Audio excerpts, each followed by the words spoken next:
Well, what is true is that the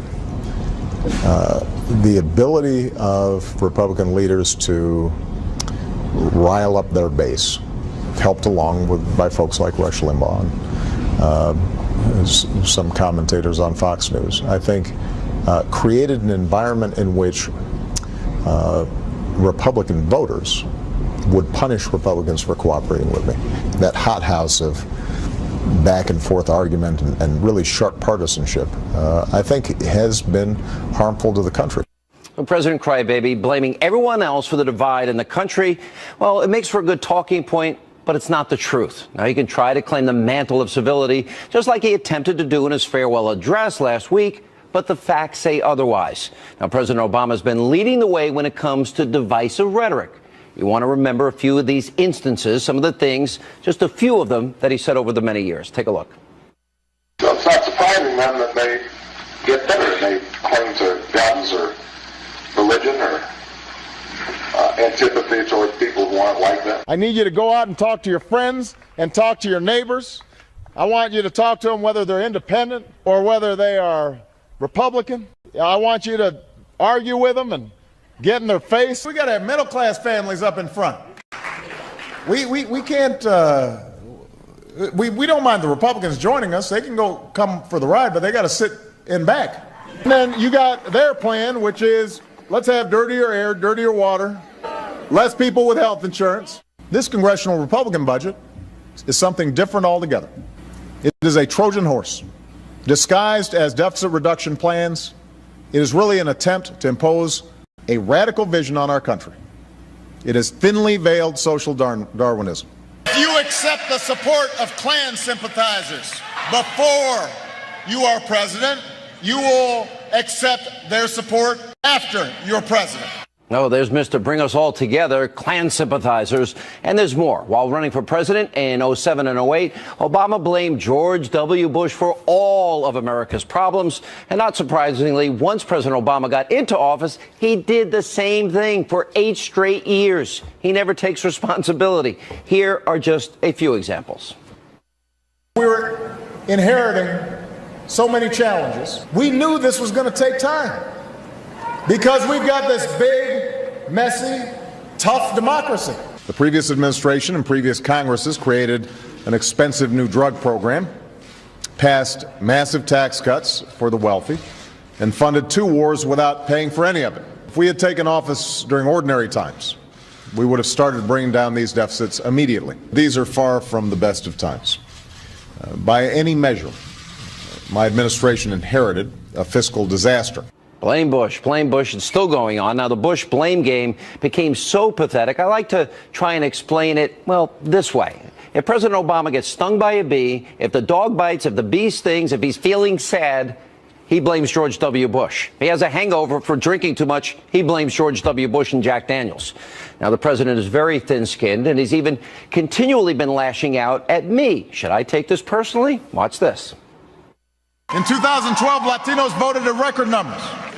The next day, even Sean Hannity changed his mind and decided immigration reform was a good idea. Rudy Giuliani said, Putin is what you call a leader. Mike Huckabee and Sean Hannity keep talking about his bare chest, which is kind of weird. With respect to Sean Hannity, I didn't know that he had invited me for a beer. His opinion of me does not seem to be very high, but I'm always good for a beer. I'll put Mr. Burgess up against Sean Hannity. He'll tear him up. Tear me up. Is that a threat of violence? How should I take that? Now, President Obama will officially be out of power in 4 days. 4 days, this long nightmare ends, and he's leaving behind a huge mess that President-elect Donald Trump is going to be forced to clean up. But it appears that Donald Trump will be taking a much different approach than Barack Obama. Instead of doing nothing and blaming his predecessor for everything, President-elect Trump looks like he's actually going to try and fix the country's problems, the problems we all face. With reaction, author of the best-selling book, Treason, former Speaker of the House, Fox News contributor Newt Gingrich. You know, when he gave his farewell address the other night, I went on air. I gave his economic record. If I talk about foreign policy, I could talk about Egypt, Iran, Afghanistan, Iraq, Libya, North Africa, China, Putin, Russia, reset.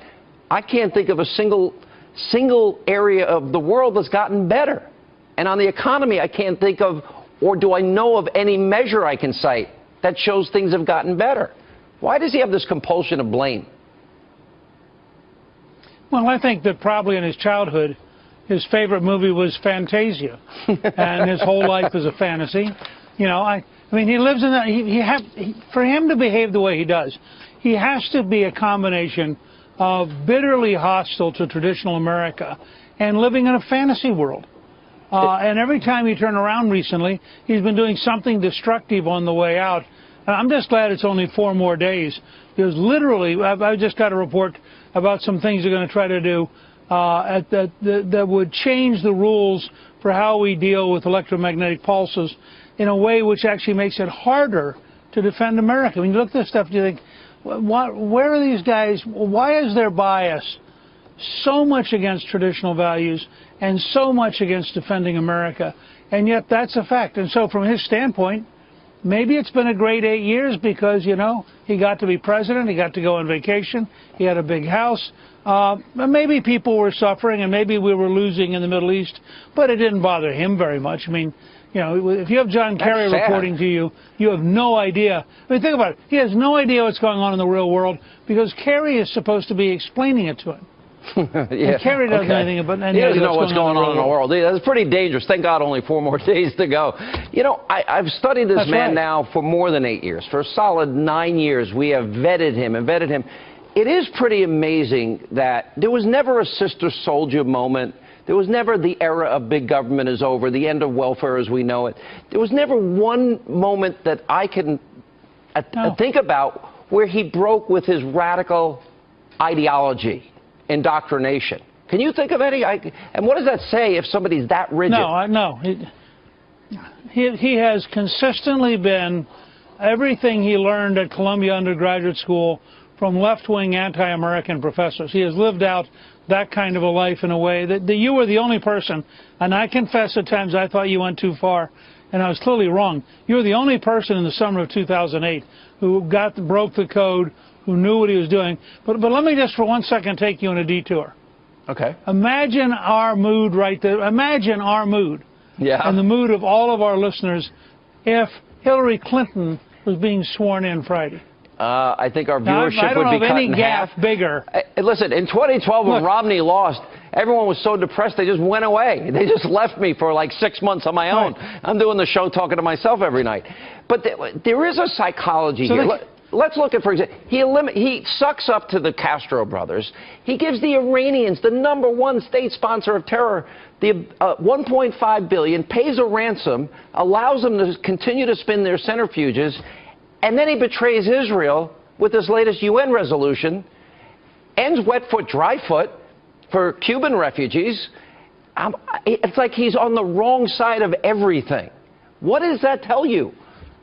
Yeah. Well, look, here's a test question for everybody who studies this. If Barack Obama had set out to deliberately undermine and weaken America, what has he missed? I mean, what else would he have done? It is unimaginable how much damage he has done. And you're exactly right.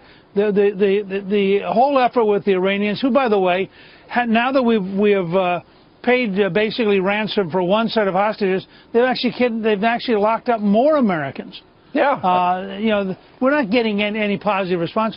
The whole deal with Israel, which is horrible, and which potentially, unless it's reversed by Trump, will set a stage for a disaster in the Middle East. You know, all these things, it's as though Barack and his team, President Obama and his team, set out to do everything they could to undermine America's position in the world as their going away president.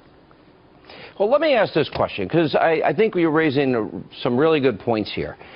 And here's a reality that I want you to tell me if you agree with. Because he didn't respect the Constitution, separation of powers, co-equal branches of government, ruled by executive fiat, Donald Trump is going to spend the first few hours of his presidency, or at least that first week, eliminating, I would argue, 75% of Obama's agenda.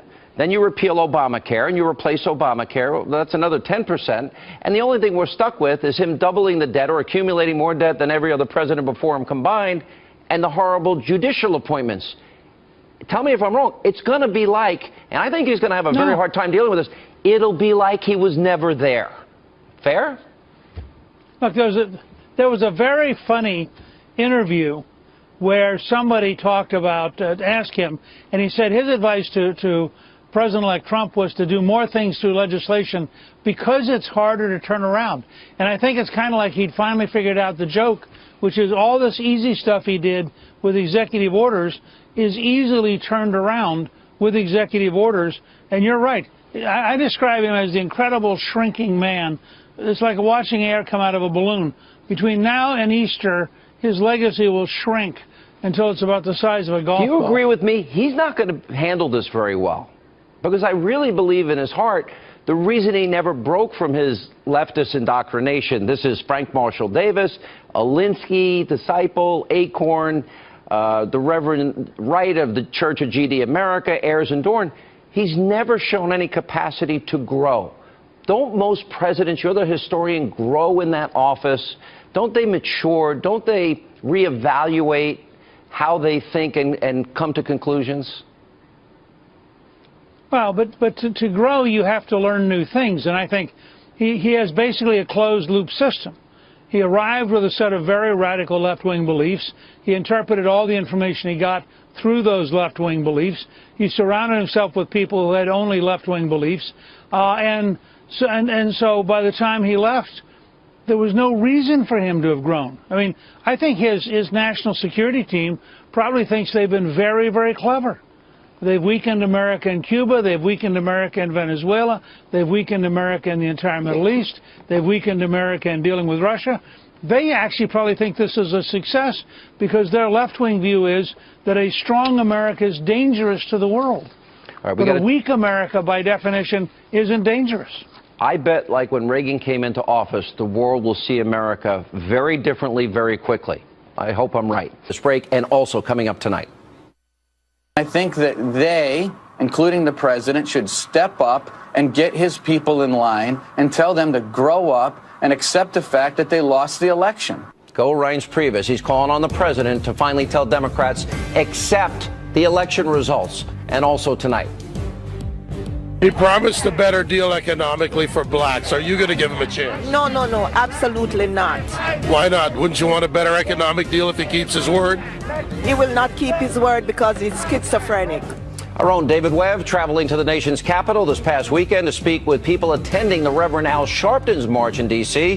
He's here later tonight along with Roy Murdoch. That and so much more, Michelle Malkin included, on this busy news night.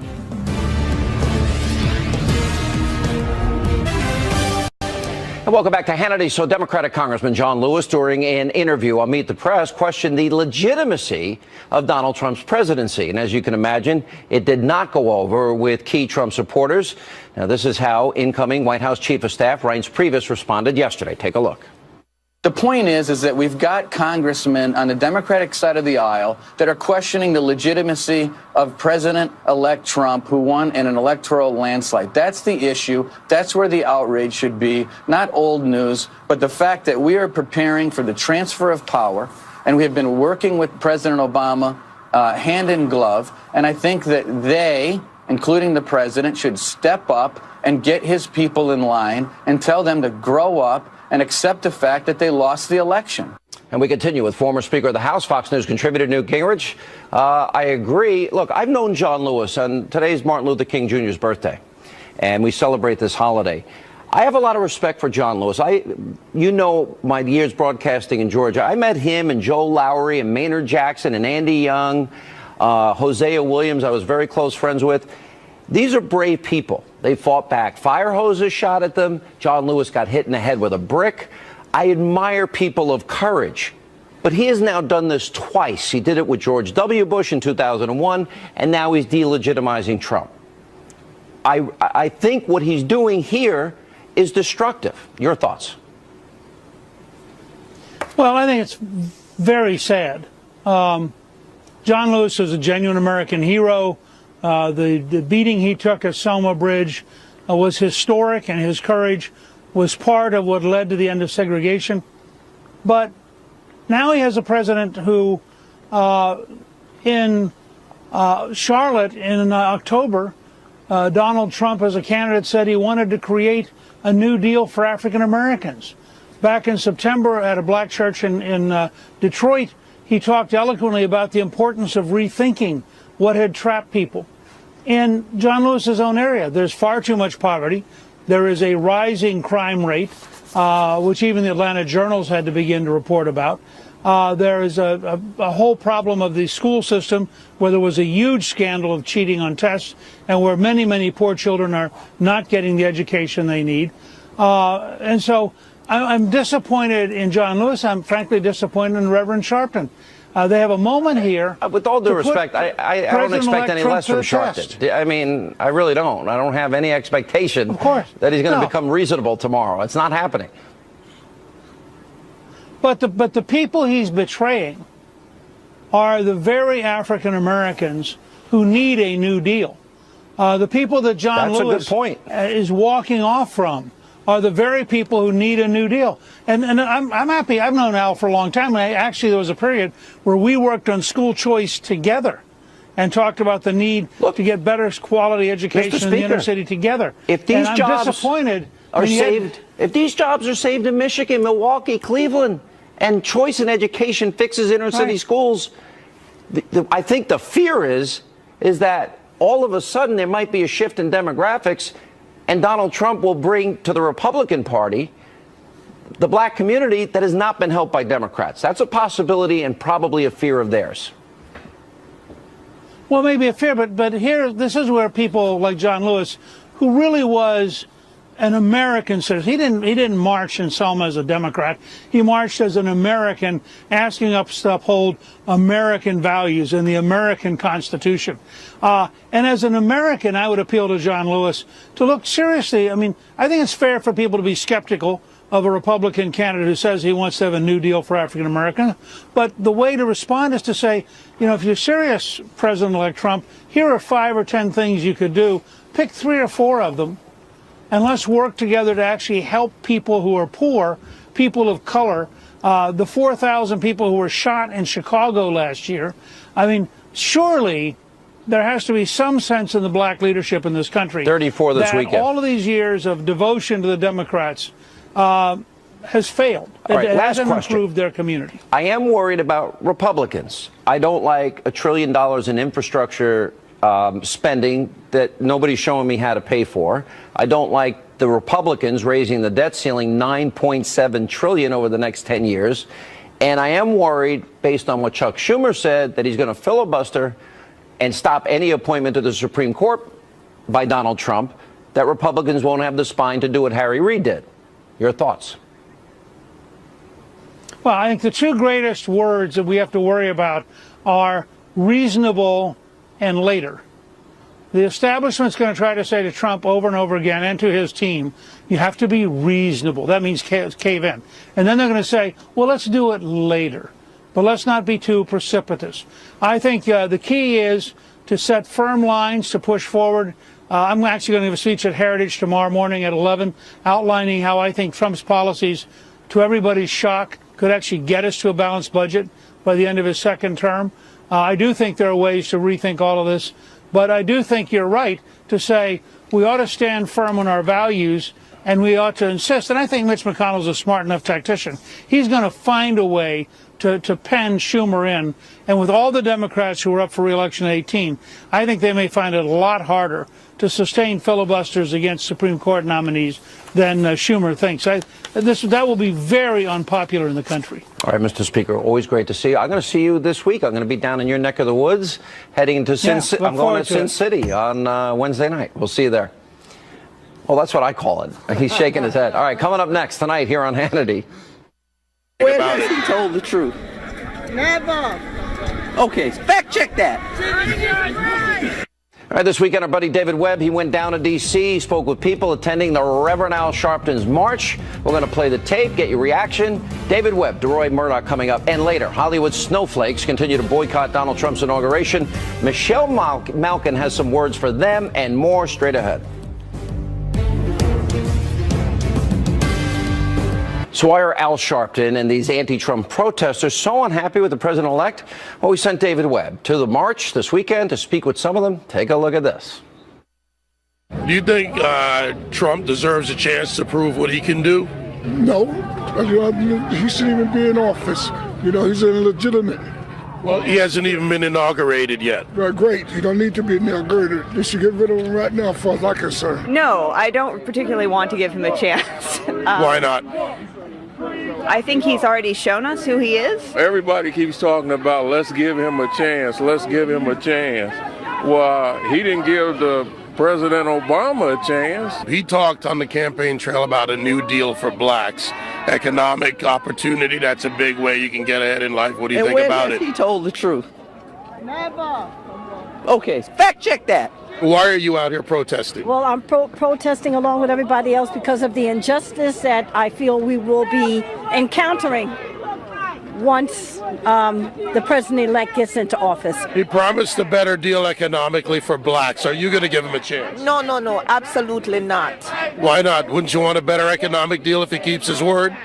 He will not keep his word because he's schizophrenic. And joining us now, Fox News contributors David Webb, DeRoy Murdoch. David, how many people were there? Sean, maybe there were 2,000 people. It was a small march.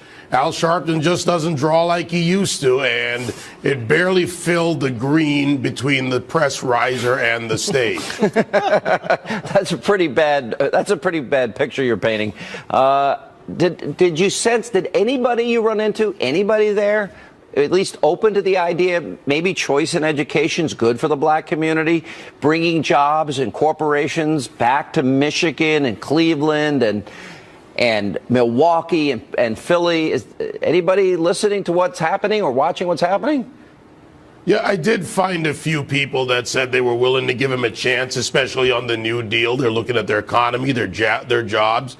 But the majority of people are buying what Al Sharpton's selling, what Representative John Lewis is selling. Illegitimacy. He's a liar. He hasn't been inaugurated. They don't even want to give him a chance, but yet they're willing to give the failed policies another round, if you will. Ford, Carrier, Fiat, Chrysler, Apple, the guy from China that wants to create 1 million jobs. All these people now, because of the new economic environment, lower taxation, less regulation, are saying, okay, we want to create jobs. Jobs are going to Michigan. They're going to Ohio. They're going to Tennessee.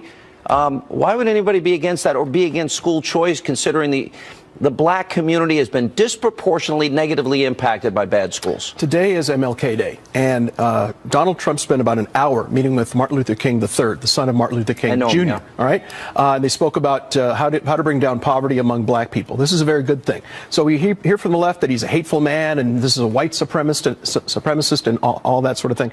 And he spent about an hour today meeting with the son of Martin Luther King Jr. about how to make life better for black people. I think black folks. And they had a good meeting, a productive meeting, according to MLK III. Let's give this man, maybe 48 hours, 72 hours, maybe on Monday if things don't turn out, they can complain. The guy's not spent 2 minutes in the Oval Office. But he's already got these companies pledging to stay.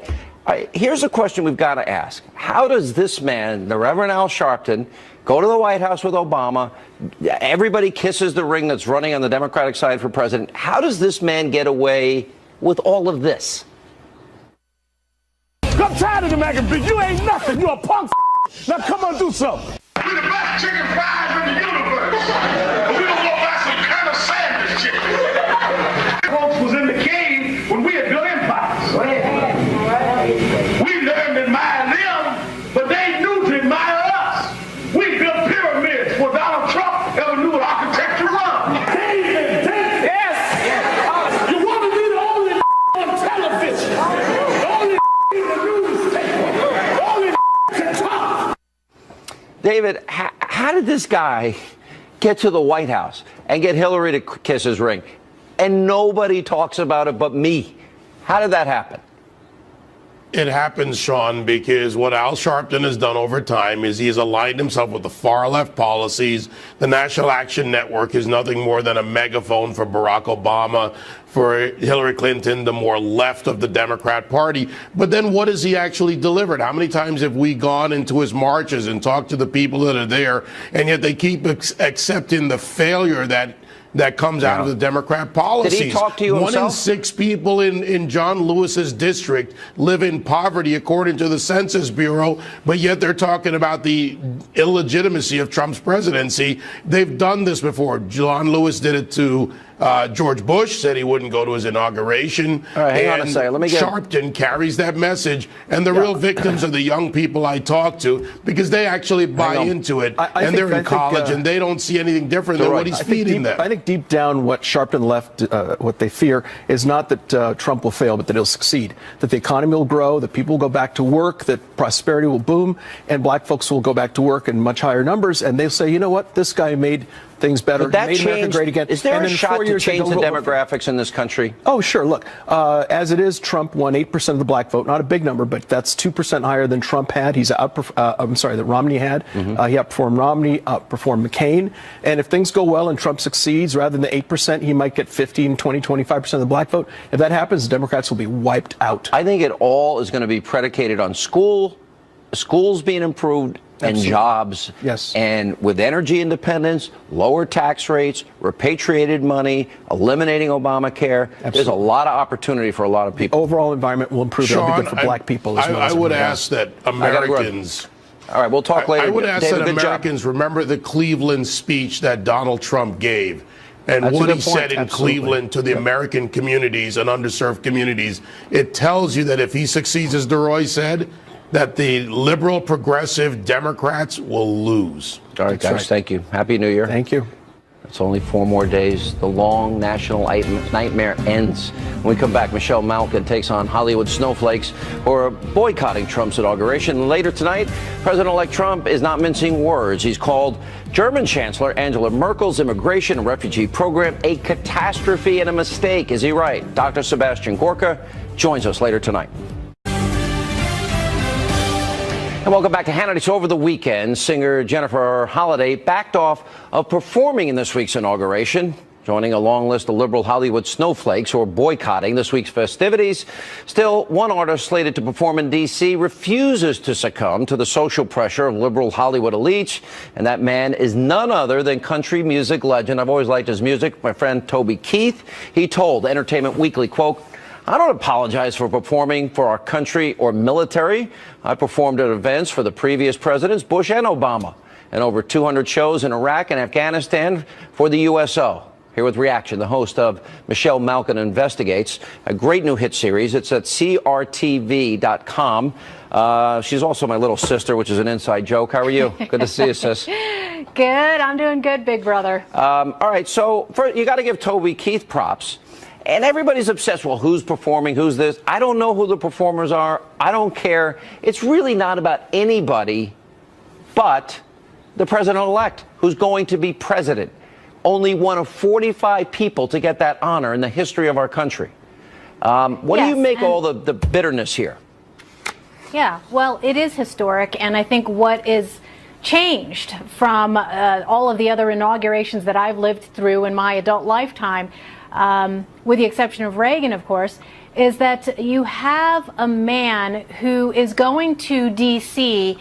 And represents the people. And this is really going to be the people's celebration. It isn't about what level of celebrity that they can get. But I will tell you this, Sean, that the unhingedness, and by the way, that was the name of a book I wrote back in 2006, I believe, Unhinged, Exposing Liberals Gone Wild, and they've only gotten worse in the ensuing years, is that what it exposes is just how intolerant these people are. You know, it was Meryl Streep who just said a week ago that Hollywood and the press were the most vilified people on the planet.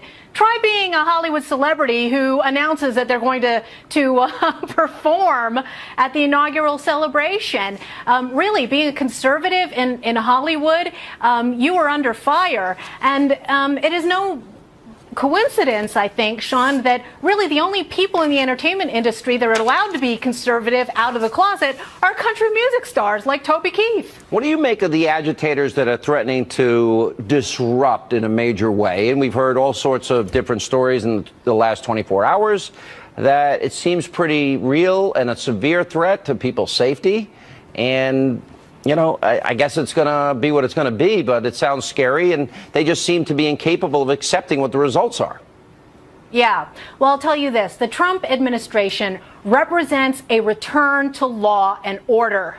And this poses an existential threat to the rule of the mob. That's the social justice agitators who've had their way for the last 8 years, the anarchists, the collectivists, the anti-capitalists, the Occupy Wall Street crowd, every last subsidized George Soros outfit community organizing group in America, many of them, of course, taxpayer subsidized. And we've seen these outbreaks of violence, this deliberate disorder on the part of many of these groups, and it dates back years and years and years. It's not just in America, it is a global movement. And we've seen it with I am Occupy praying and everything out else. there. Yeah, it's going to be. Yes, and I'm Go ahead. I'm just saying I'm praying out there for law enforcement, because this is going to be a task like we've never seen before. You know, we've seen the WTO riots in Seattle. We've seen the G20 riots. We've seen these people, the black bloc types, agitate at both the Democratic and Republican national conventions. But they are out for blood. And it is no joke that both our law enforcement officials and, of course, everyone in the Trump administration themselves have to take extra precautions. And where are all of those people who are condemning the climate of hate and violence? Silent, as usual. All right, Michelle, good to see you as always. Congratulations on your new investigative series on CRTV. Thank you.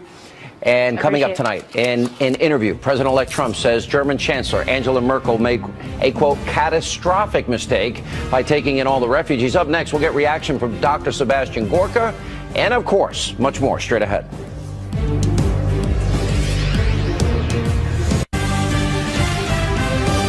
Welcome back to Hannity. President-elect Donald Trump. He recently sat down for a joint interview with two major European newspapers where he slammed German Chancellor Angela Merkel for her open-door policy on refugees. Now, Trump told the papers, quote, I think she made one very catastrophic mistake, and that was taking all of these illegals, you know, taking all of the people from wherever they come from. And nobody even knows where they come from. So I think she made a catastrophic mistake, a very bad mistake. Now, Chancellor Merkel is reportedly waiting until Trump takes office to respond. But after a wave of deadly terror attacks in Europe, doesn't the president-elect have a good point? Joining us now, the author of the best-selling book, Defeating Jihad, The Winnable War, Fox News counterterrorism strategist, Dr. Sebastian Gorka. You know, I think it's pretty transparent. We see the magnitude of how bad these decisions are, but in a broader sense, the Islamization of Europe, to me, is even worse because there's now a cultural divide. There really are no-go zones, for example, right? Look, Sean, there's two issues here. Number one is the exploitation of the refugee streams by the jihadists. That's just a fact. We know that people with asylum-seeking status were part of the plots to attack Brussels. The second issue is the one you've mentioned. Yes, these areas where you have high concentrations of Muslim immigrants that aren't actually integrating to that given society. And the smoking gun in all of that is, do you remember the mastermind of the Paris attacks? He escapes the scene of the crime, and everybody thinks, well, of course he's gone to Syria or he's hiding in Iraq. What do we find out 4 months later? He's in Brussels. He's being given succor. He's being hidden by people in those radical communities for 4 months in the heart of Europe. That tells you everything you need to know about the failed immigration policies. I keep speaking about what I call this cultural divide. If you come from a country and women can't drive, you tell them how to dress, they can't go to work or school without a husband's permission, gays and lesbians are killed, and, you know, women are treated horribly, marital rape is not a crime in some of these countries. If you come from a country like that, it's kind of hard to bridge the divide because it's the antithesis of what in our case, a democratic republic or a democracy is all about. In our case, our Constitution, correct? It is. It's the unwritten social contract. My parents were immigrants to the United Kingdom. America is full of immigrants. I grew up in an immigrant community. And what's the deal you make? You say, I'm going to come here. I'm going to profit from the safety, from the economic growth of this country. But the only way I can do that is if I buy into the cultural values of that nation, whether it's Germany, whether it's the UK or America. And the equality of the sexes, freedom of religion, freedom of expression, these are things that are not negotiable. You can't say, well, in this part of Bradford, you can't wear a miniskirt because we'll chase you out because it's un-Islamic. That is not part of the social contract. And inevitably, I think when Donald Trump starts vetting, extreme vetting of refugees, we're going to see and hear one charge after another. This is racist. This is Islamophobic, correct? This is going to be a big battle. The left hasn't given up. I think what we're seeing right now with the ridiculous Russia dossier and everything else is that the left-wing media, and especially the radicals, the people that have taken the Democrat Party hostage, they don't understand what happened on November the 8th. On November the 8th, the American voter decided we want common sense and we want safety. And everything that Donald Trump is going to do as president is going to be about safety, security, and economic growth. But they won't give up their narrative. Of course, the people who support the new administration will be labeled haters. You included, me included. But we know we're doing what is absolutely good for the republic. Well, if it puts one American at risk, it's not worth it. And that's what we've got to consider first and foremost. Dr. Gorka, good to see you. We'll see you later in the week in D.C. Appreciate you being with us. All right, when we come back, we need your help. A very important question of the day, and that's straight ahead.